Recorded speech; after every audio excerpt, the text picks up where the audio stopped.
Welcome along to Forever United TV.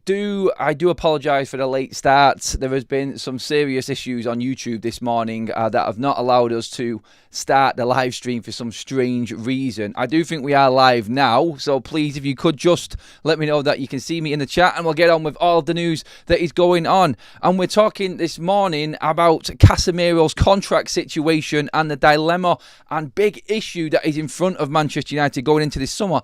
I was astounded when I seen this report. I could not believe what I was reading. I'll go through all of that detail this morning with you. We'll get into all of the nitty-gritty on why this has actually come about. Again, I had no idea, but we'll talk about it in a moment. Get all your comments in on that. An update on Antony. Antony pulling up trees for Real Betis at the moment. 1 point away from the Champions League places now for Real Betis. Antony with a 90th minute winner last night.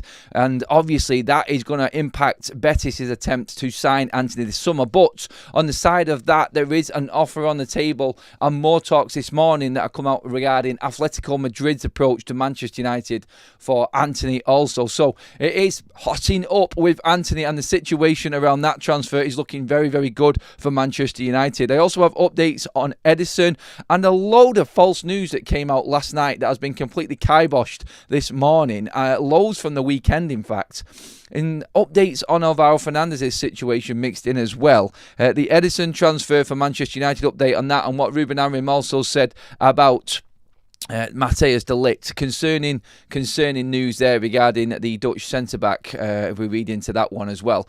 All of that to come. Your comments on top of that as well, everybody. Please do get involved in the chat. Let me know what you think on all of the news that is going down right now at Manchester United. And let's get into the show and what is actually happening. I mean, when you look at the situation with Manchester United and, for instance, now Casemiro started to play well. This is where we're starting today. This, I think, is very, very concerning though, and proves exactly why Manchester United are in such a tight spot right now. We're in a hole that we can't find our way out of because of the way that the club was run before. Now, Casemiro signed for Manchester United in 2022, and there was a big report today. The MEN have run with it off the back of what the Daily Mirror has said, but I'll just read out this situation right now.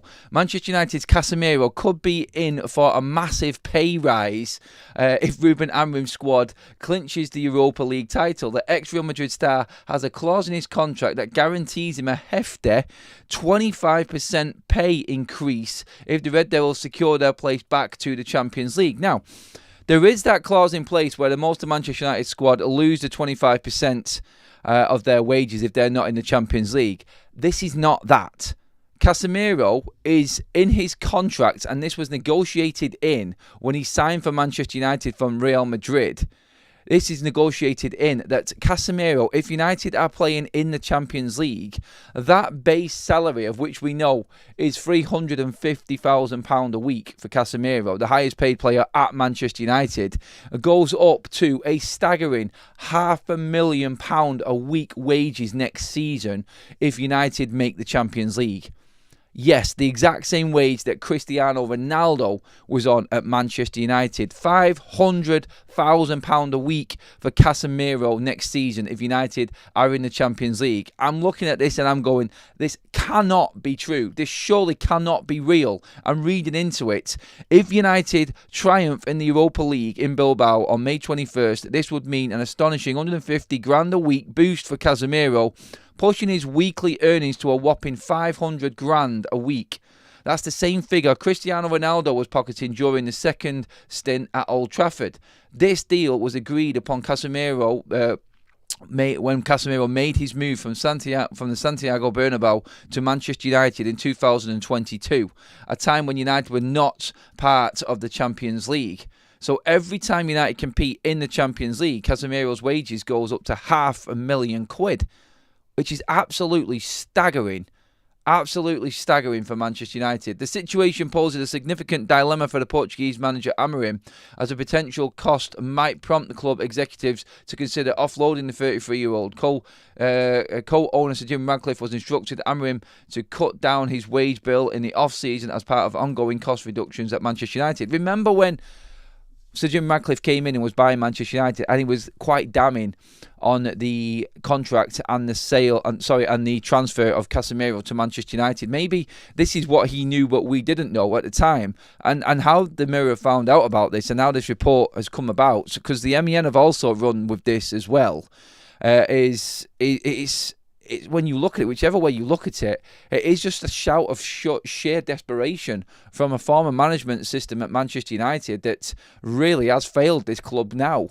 And what's happening right now is literally is Manchester United having to recover from all of these problems and desperate moves from a management structure at this football club that just weren't capable of running a club to the size of Manchester United. This is absolutely staggering. So to break this down, Casemiro's going to get a pay rise, which is more than both Rasmus Højlund's and Alejandro Garnacho's wages put together. Just the rise. So the extra that he's getting for being in the Champions League is more money a week than both of them players are on right now. More than Manchester United strike force right now. It is ridiculous. So if United wanted to go out and spend the reported, 120 grand a week wages on Liam Delap, for instance, that has been taken by Casemiro. I'm still looking at this and I'm thinking, someone please come out and tell me that this is not true. But I've read it in two separate articles now saying exactly the same thing, that Casemiro's wages go up by 150 grand a week if he's in the Champions League.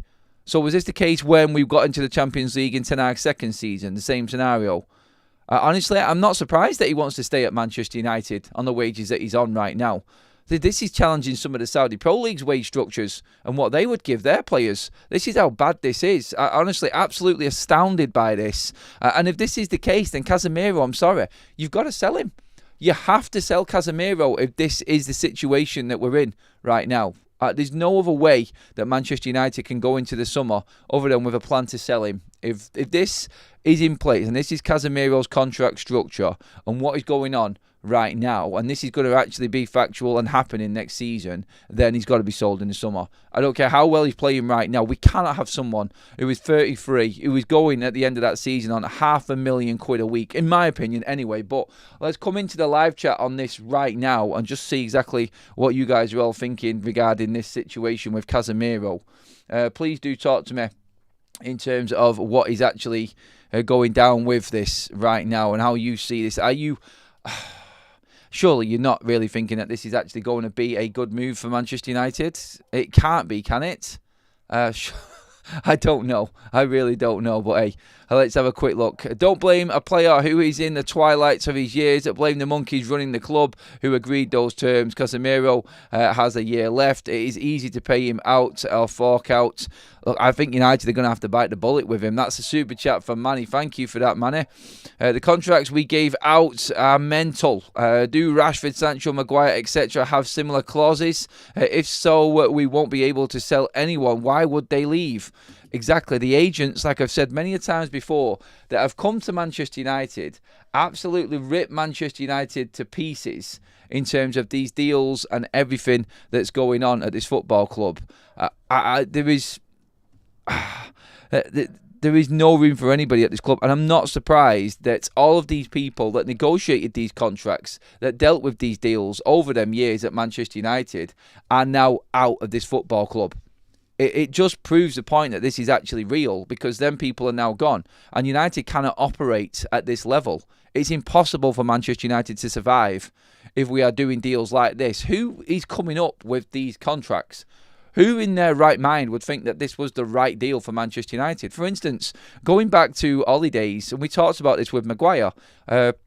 Brett just made the point there regarding Maguire, Rashford, Sancho, and these clauses in their contracts. Is there anything similar? Well, we looked at the Aaron Wan-Bissaka. If he triggered that last year of his contract, on the situation with his deal, same time that Maguire signed for Manchester United, by the way. And remember, last summer, a certain amount of money had to be paid back to Wan-Bissaka if that triggered year was, if that last year was triggered on his contract.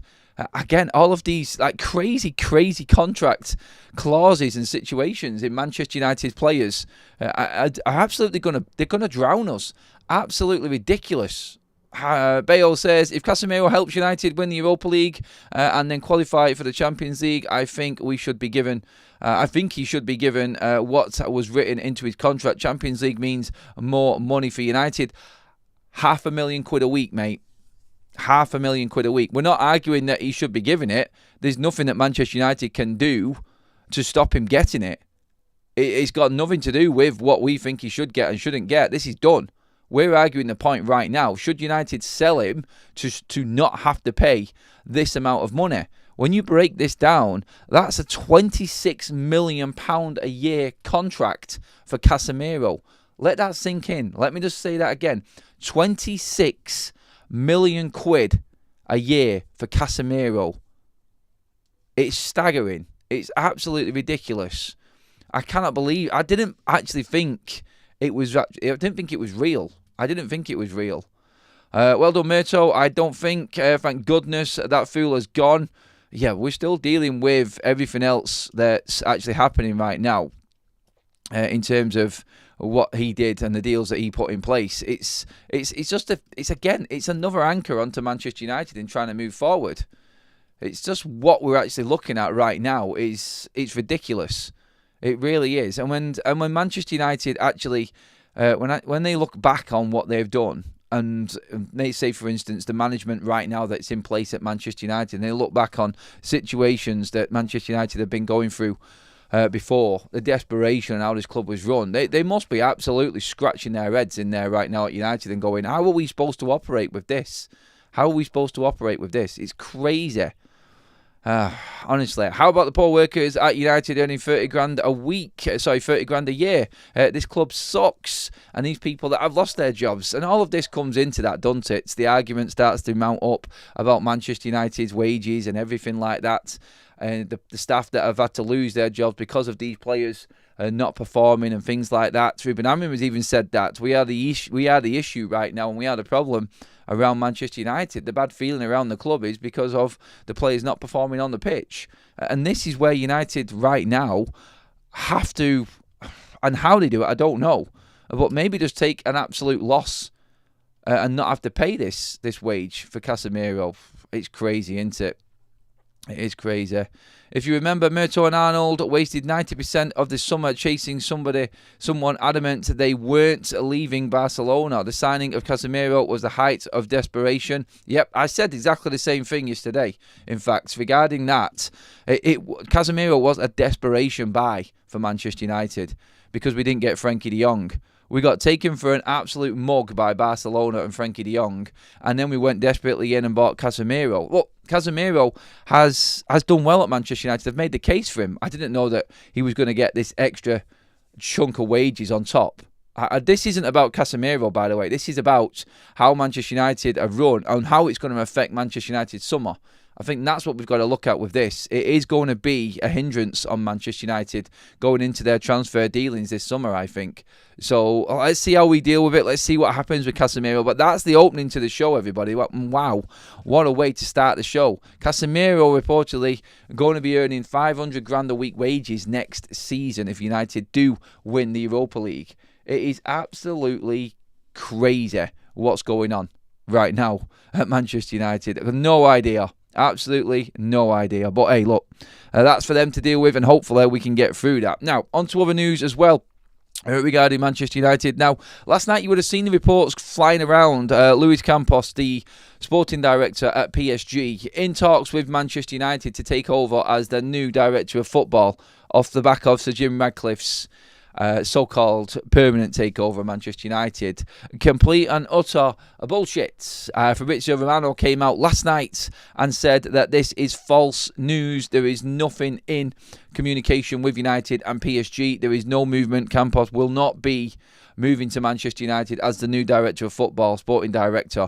It's not going to happen. It is all fabricated from nothing, and United are not looking for a new sporting director. Sir Jim Ratcliffe is happy with his team at the moment, and Campos is definitely not leaving PSG. Again, just another sign that silly season is upon us, and certain stories are being thrown out there just for people to actually try and read into and get into people clicking on and making making something of it where it's really nothing there. Again, it's Manchester United being used.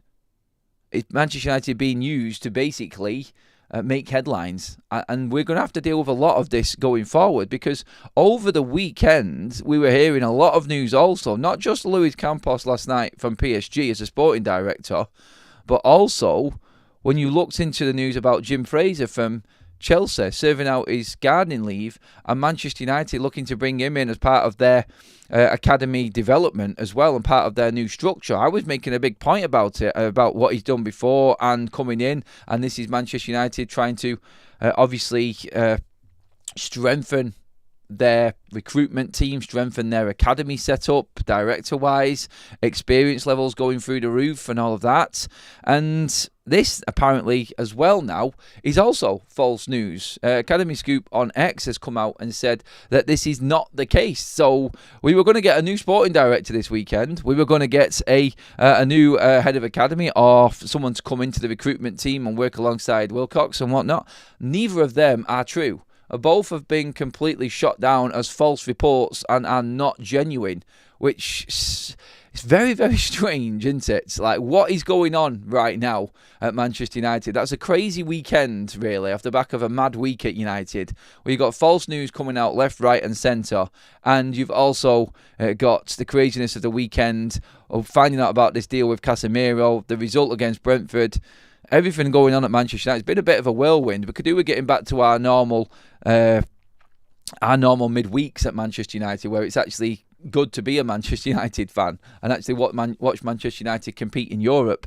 Obviously, Thursday will come, and hopefully it is going to be one of them days again for us this week. Still touching wood and hoping that everything is going to be okay. So, yeah, looking at everything that's gone on over the weekend, pretty mad. False news all over the place. We did talk about Alvaro Fernandez Carreras, and that possible rumour and report coming around about him possibly being bought by Manchester United off the push of Real Madrid. So United triggered the lower buyback clause of Alvaro Fernandez, and then United sold him straight to Real Madrid for a lesser price. False news. Again, the Real Madrid interest in Alvaro, genuine. But what El Nacional wrote, which we can take with a pinch of salt as always anyway, like I said at the time, is completely false, in that they're asking Manchester United to buy Alvaro Fernandez back with their buyback clause, which is cheaper than anybody else's, and so Real Madrid can buy him off United. Not happening. I think United should have done this anyway, and we made a video on that the other day, actually. Why not? Like, bring Alvaro back anyway. Good player to have, squad depth, and if you are looking for a quality left wing back or quality left back, then that deal was there for United. It's just, I think they've just looked at that and thought that it's not Manchester United's deal, and I think United are just in full hope that Alvaro Fernandez is sold by Benfica and they can just take the money for it. It looks like they've moved past it, and we mentioned it at the time. Look, if Ruben wanted him, he would have got him. He didn't, and we got Dorgu, and we have to just get past it. I think for a business side of things, it looked like United would actually be seen to be doing sensible business if we brought him back, because we can just sell him back on to somebody else for mega money. I don't think that's fair on the player, and it is kind of abusing the position. I think he was mistreated by Ten Hag anyway, to be honest. And again, looking back on previous management and bad deals from Manchester United in the past again. But no, Real Madrid are definitely interested in Alvaro Fernandez. United have the 50% sell-on clause. So that deal is genuine. Just the structure of the one we were talking about what El Nacional says about him going back to United, that's false. That's not happening. And it will come down to what Benfica want to sell Alvaro for. It's as simple as that. That is it. Nothing else, nothing new. Just on what Benfica want to do with Real Madrid on that side of things as well. Let's get into some more comments on this one as well. Manchester United need owners like Man City's, loads of cash to buy when they want to. Not really, Stephen, to be honest. I'd rather run like a proper football club, to be honest. Let's see what else we've got in the chats here. We got exceptional background staff. I don't need any more, surely. No, super chat in from Manny. Thank you, Manny says. Dorgu will come good. Ahmad will be right wing back. We still need depth in those very specialist positions. Get one of each. See what happens in the summer. I'm not impressed by Dorgu either. He's not done too much at the moment, but again, like, he has been just thrown in January. I think we need to give Dorgu a little bit of time just to adapt to what Manchester United are right now in the situation. I think he'll come better next season. I do. I've said this, and I've likened the Dorgu transfer to Patrice Evra coming in, getting completely blown away by the Premier League, getting a pre-season then, because he came in January as well. He gets a pre-season, and then we get to move on into the summer, and hopefully adapts a lot quicker with a pre-season behind him for next season, because he's been a bit raw, I think is the best way I could describe Dorgu. Fine-tuning his game, I think, is going to be the main priority for Manchester United going into the summer. Al says, all those poor workers losing their jobs and the players are getting hundreds of thousands per week. It doesn't seem right. Then the football world is not normal, is it, mate? I'm afraid. Tomo says, agreed, Andrew, can't understand why he even started yesterday. Should have been on the bench. I'm not sure who that's about, but that could actually be regarding the situation regarding Matthias de Ligt as well. Just on Matthias de Ligt, I'll just get into that now, seeing as though a few of you were talking about it in the actual live section there. This is what Ruben Amorim said on Matthias de Ligt yesterday when asked the question, how's he doing? Now, we got the update. He hobbled out of the stadium yesterday after the game.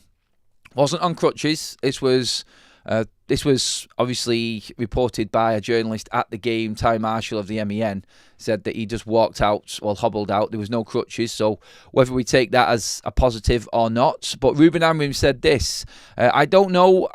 So I'm really concerned. Not about Thursday, said Amorim. We took off Luke Shaw at half-time to protect and have players for Thursday, but I'm more concerned whether it is a small or big injury. I'm thinking about the next season.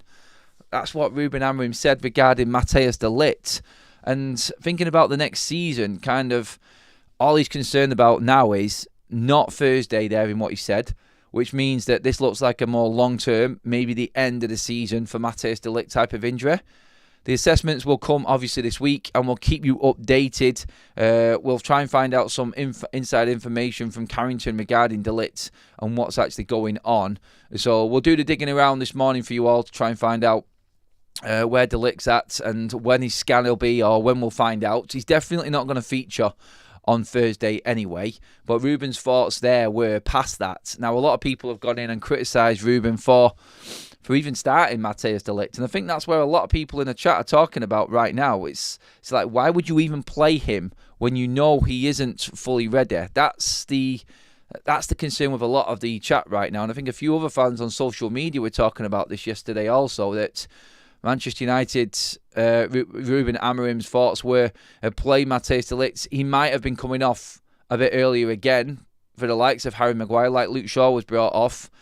Maybe he brought Luke Shaw off simply because he couldn't risk losing another centre-back in case he needs him to play against Bilbao, because de Ligt's now out. So, yeah, there was a lot of criticism on Ruben Amorim yesterday. Again, from a lot of the Manchester United fans.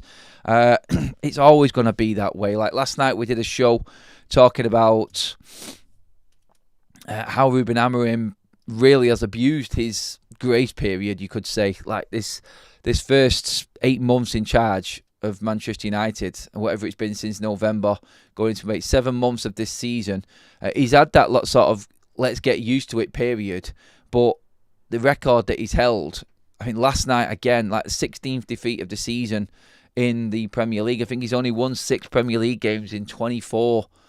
It's embarrassing. It really is. And that cannot continue next season. And a lot of fans were really going in on Ruben Amorim last night. And I can feel it. I can understand why there's a lot of fans turning on him. Because that record cannot continue. But again, a lot of people saying why. And it's easy to say this because de Ligt was ready to play. He had a good stint against Bilbao. And he was ready. It was just a freak accident. And this happens in football. And unfortunately, when the chips are down, it usually always goes wrong. And the manager's going to take the blame for it. Al says, positivity, people. We fought till the end. We scored goals again. I just need a few players to cut out mistakes now. Ruben, we love. Thanks for that, Ant. Super chat there from Ant on that one. Adam says, Dorgu is a defensive liability, and offensively he looks utterly unconvincing on the left. Looks better on the right, ironically enough. Confidence boosting comment there from Adam. It means Casemiro's wages a week equals 10 to 12 normal workers' yearly wages. This means 500 people a year. Oh, Baron's doing some maths on that one there. Just quickly on that, keep your comments coming in regarding Casemiro and that wage structure that he's got. So just to give you that news and update you before we move on again to the next bit of news. The top of the show, we were talking about Casemiro having a clause in his contract which was put in 2022 where his wages would go up to £500,000 a week, level with Cristiano Ronaldo's wages at Manchester United when he came in his second stint. If United win the Europa League and go back into the Champions League, Casemiro's wages go up to 500 grand a week, £500,000 a week. Yes, that's the report going around. And yeah, quite concerning. And I was staggered that he'd actually get even more than what he was on right now. Like any pay rise at all over 350 grand a week is stupid. It really is. And no player deserves to be on anywhere near that much in the first place at Manchester United. Crazy, isn't it? Adam, we were all in the Champions. We were in the Champions League when Casemiro signed, and we're told he was on 350 grand a week. It's a nonsense story. Why are you questioning it? Well, to be clear, mate, no, we weren't in the Champions League when Casemiro signed, were we? We qualified in Casemiro's first season, mate. So, yes, it is a story, Chris, and that's why I'm talking about it, because he's in the last year of his contract now, and no player at Manchester United should be on £500,000 a week. What is wrong with you, Chris? Come on, mate. Do your research and actually know when Casemiro signed in the first place, and accept that 500 grand a week is way too much for an underperforming player at Manchester United. We can't do anything about it because it was already set in stone. So it really is a big story because we're only just finding about it now, mates. Thanks for your comment, though, Chris. I don't trust Luke Shaw is only trying to play because of the chance United are in to win the cup like he always does. So, bit of a typo there, mate. But basically what you're saying, Kerwin, is that you're thinking Luke Shaw is now playing in and about Manchester United because we're competing in a trophy and could win something. Maybe. Yeah. Now we know why suddenly Casemiro is playing brilliantly lately. I wouldn't say that much. How Manchester United can sell players like this is a big concern as well, though, isn't it? It just doesn't look like we're going to be able to get rid of anybody if this is the case. And that's the concerning bit for me as well in all of this, is that Manchester United's clauses in contracts are all about desperation shouts in trying to bring players in when they really didn't want to probably come to Manchester United. They've come to United for the money. And that's what it looks like to me. There's no reason why these players would come to Manchester United at the time they did unless they were on absolute mega money. And that's what we've got. Adam, agree. If final against Tottenham, it's a 50-50. Well, two really poor performing sides. You could say Tottenham were probably favourites because they've beaten United 3 times already in the final. 3 times this season. So Tottenham would go into that final probably more confident than what Manchester United would. But United are now favourites with the bookies. They weren't before the semi-finals. It was Tottenham who were favourites to win it. But Manchester United now favourites because obviously we're 3-0 up in the first leg of the semi-final. United won't lose that game at Old Trafford by more than 3 goals. I'm convinced we're in the final. I think it'd be more interesting to see who goes through from Bodo Glimt and Tottenham, to be honest. I think that's where we're at. Okay, moving on to other news. People, stop trying to work out Casemiro's wages. I can see you all doing it in the chat. It's not off the back of his current deal right now. This is something that was reported that we didn't know about. So thinking of trying to add 25% to 350k a week, don't do that. It's not part of it. His deal is set to be more than what the 25% is. It's complicated. It just works out at 500 grand. Don't concern yourself. Anybody who is on over 350 grand a week should be what's concerning you right now. So don't worry about the exact figures. It's not worth getting yourself stressed about it because it's It's mind-blowing no matter which way you look at it, so you can't help yourself, really. Nobody was complaining when we signed respect Casemiro. No, nobody was complaining when we signed him because I thought that Manchester United had got a good deal in Casemiro. And you know what?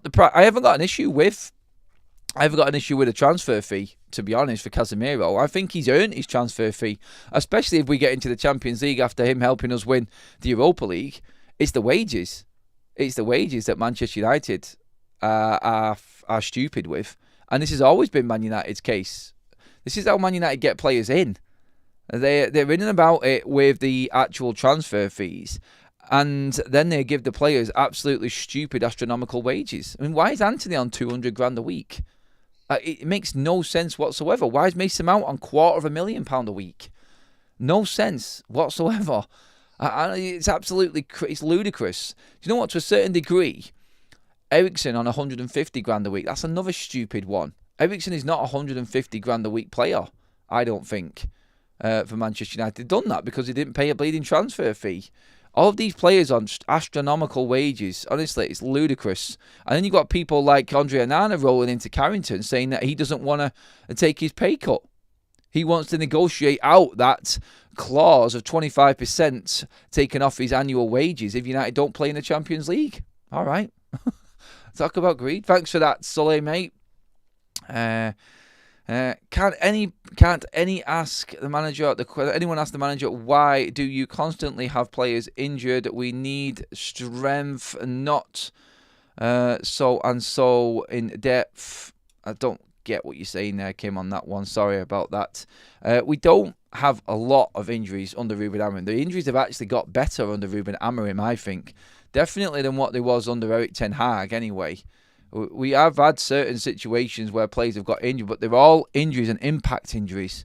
The muscle injuries have stopped with Manchester United. You can argue the point with Dalot. Dalot is one with that calf strain. Maybe we could have looked after him a little bit better. But the impact injuries on the players is nothing we can do. If Casemiro scores the winner versus Spurs, who gives an F? Well, if it stops us buying a player in the summer, mate, maybe a few people. But I know what you're thinking. I know what you're saying.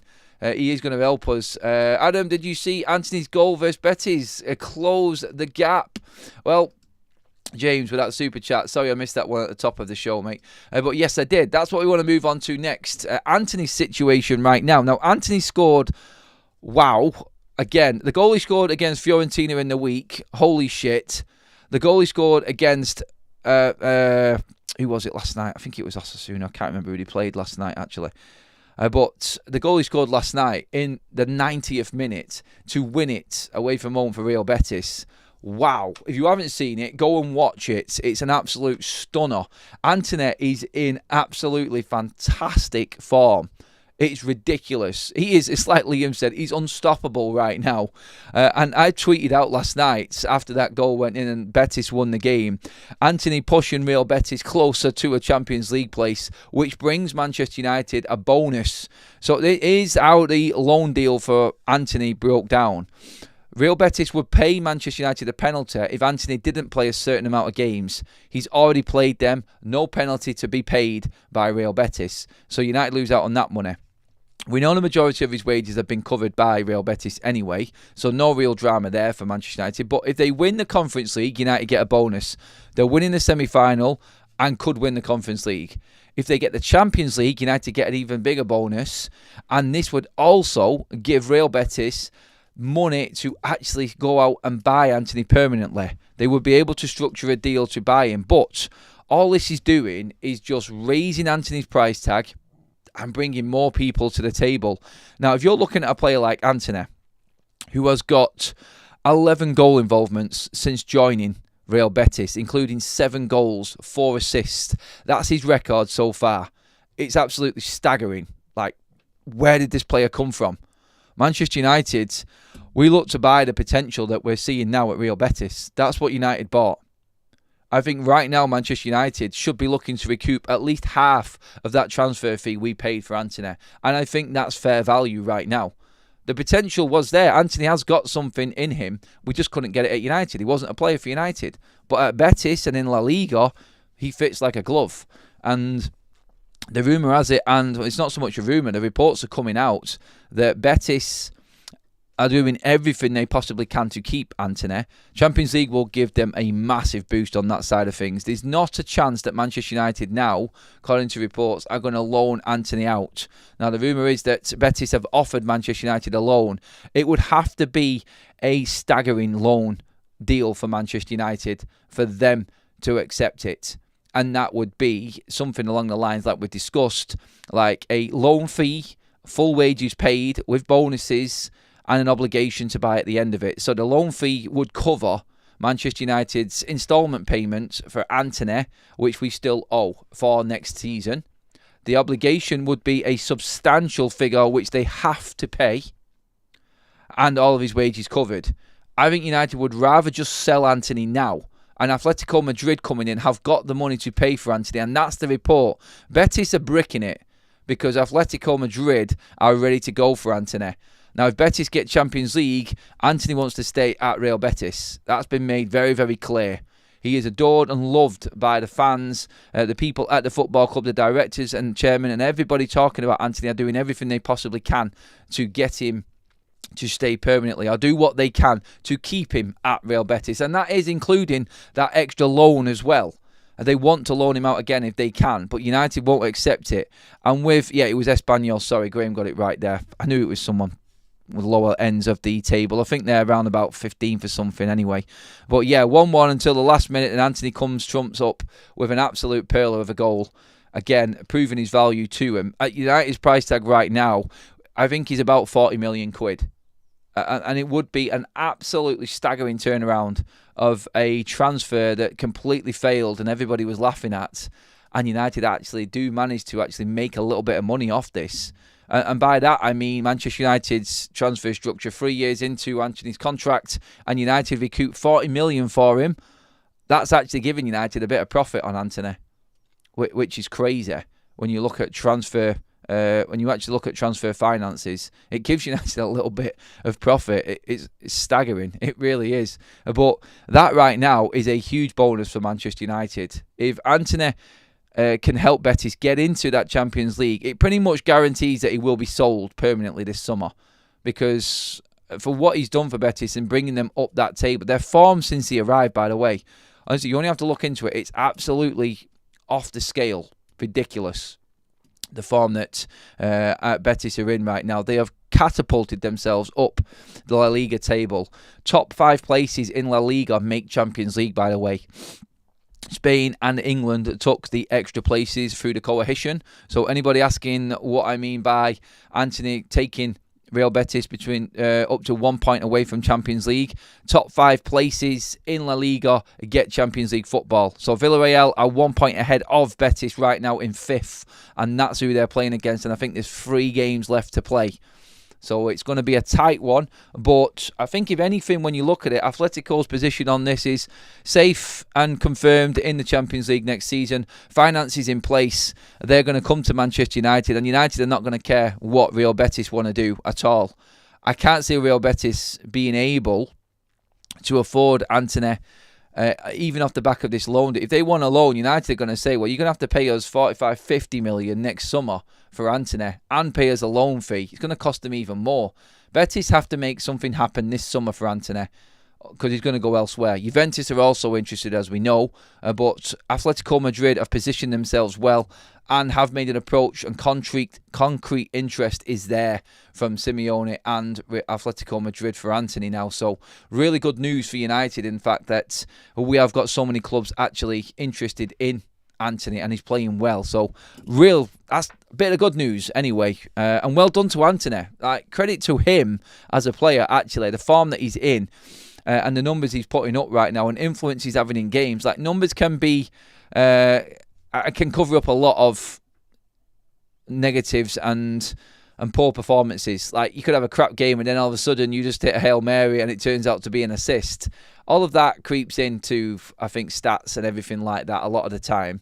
But Antony's been getting player of the matches. He's been having massive influence on games as well. So it's not just his numbers, them 17 goal involvements that he's got. Not 17 goal involvements, sorry. He's 11 goal involvements that he's got so far. It's It's what he's doing and what influence he's having in the games. And I think that's why he is worth so much right now. Rawls with a super chat. Thank you, buddy. I saw what you were getting at with loaning him out again and selling him after next year. Might get less money for him, but I would clear him off the books as soon as possible. Profiting off him would be brilliant. Yeah. It would. I would. Like, the loan has to suit Manchester United, and we have to make a lot more profit off that loan deal. But I think getting rid of him this summer just helps Manchester United's books. It helps us in this transfer window, which is a key transfer window for Manchester United. It really is. So I look at that and go, Manchester United are probably looking down that line of things when it comes to Antony. It's a situation that looked like it was never going to happen. But right now, the reality tells us that Manchester United are set to make a decent amount of money on Antony, which is crazy. Absolutely crazy. And it all comes down to him. And credit to Antony, his professionalism, and going out there in Betis and making it happen. He is actually getting closer to playing Champions League football and got a better chance than Man United right now because they're only 1 point off in the league.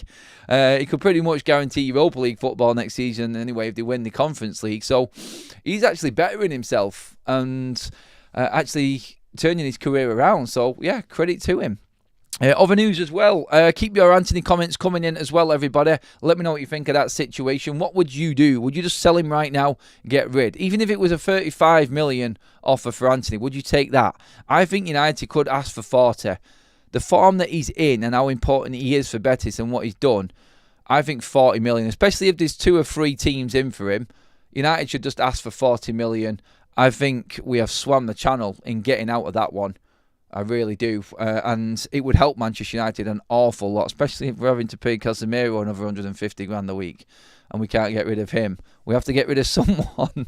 But yes, Edison. Yes, Edison and his potential move to Manchester United. That is something that is 100% on.